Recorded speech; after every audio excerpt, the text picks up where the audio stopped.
Bonjour à toutes et à tous et bienvenue sur ma chaîne Arwa. Alors aujourd'hui nous allons faire une shorba aux langues d'oiseaux.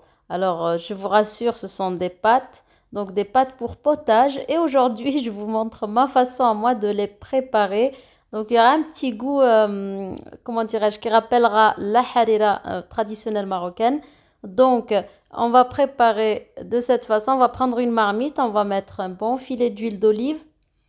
On va mettre un petit oignon bien haché, au même mixé si vous pouvez le mixer.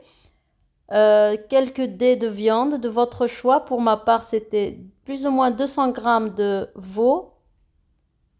Alors évidemment, vous pouvez faire sans viande, mais si vous avez un petit peu de viande, franchement, c'est excellent avec.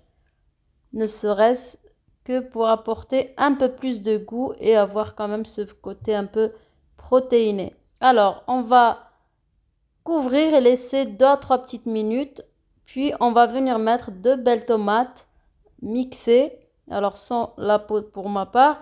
1 à 2 branches de céleri, du sel, du poivre, une cuillère à café de gingembre, une cuillère à café de curcuma. On mélange bien. Et là, on va venir rajouter du persil frais et de la coriandre coupée, donc hachée, pardon. On en garde pour en mettre en fin de cuisson.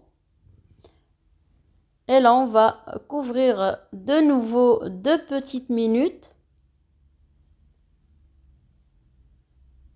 On va rajouter une carotte.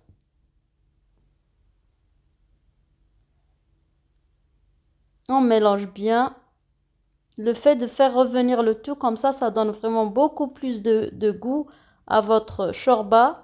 On va mettre 1,5 litre d'eau bouillante jusqu'à voire 2 litres selon la quantité que vous voulez faire.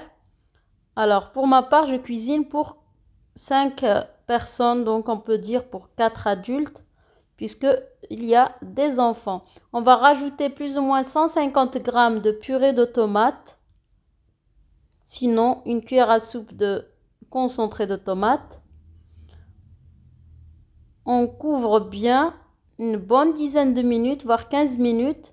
On laisse cuire et puis on va venir mettre 200 grammes de langue d'oiseau. Là, je vous les montre parce que je les ai jetés entre guillemets dans la sauce. Et on va venir couvrir à nouveau une douzaine de minutes. On laisse un peu de sauce puisque au fur et à mesure, votre shorba va absorber toute l'eau.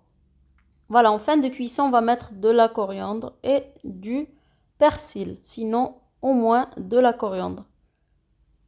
Donc voilà, votre shorba est prête. Et j'espère que la recette vous a plu, que vous allez l'essayer. C'est vraiment très bon. Ça change un petit peu de la harira.